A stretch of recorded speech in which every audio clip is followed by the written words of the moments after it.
Daniel Obono, qu'est-ce que la France insoumise va voter? Est-ce que vous êtes favorable à cette inscription dans la Constitution de la protection de l'environnement?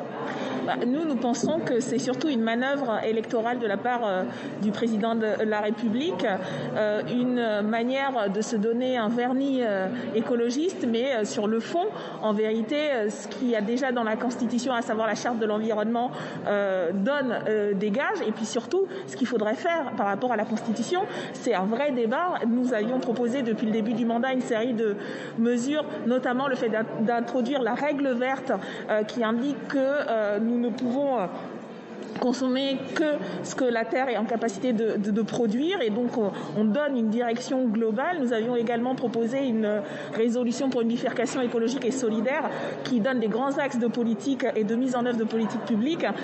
Hélas, rien de tout cela n'est présent dans ce que veut faire aujourd'hui la majorité, et donc ça nous semble largement insuffisant. Nous ne voulons pas cautionner cette opération électoraliste qui ne répond pas aux enjeux aujourd'hui de l'urgence. Vous défendez souvent la consultation directe des citoyens. Oui. Là, Emmanuel Macron propose un référendum aux Français.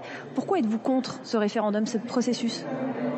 Parce qu'en vérité, ça se résume à une opération politicienne. Il faudrait que le texte soit voté en l'état à l'Assemblée et au Sénat pour que le référendum puisse se faire. Vous n'y croyez pas? Et nous pensons que ça semble extrêmement difficile, surtout que le gouvernement ne s'est pas donné les moyens, y compris d'avoir des débats avec les sénateurs et sénatrices pour que cela aboutisse. Et puis, ça décrédibilise en fait l'opération référendaire, parce que sur le fond, encore une fois, le gouvernement ne donne pas des moyens de politique publique réelle, et donc on a juste un espèce de plébiscite juste avant l'élection présidentielle, et nous ne voulons pas justement encourager ce type de comportement jupitérien qui ne fait rien avancer en termes d'écologie et encore moins en termes de démocratie. Merci. Oui, si le référendum se tient, ce serait probablement à l'automne, en septembre. Merci Stéphanie Despierres.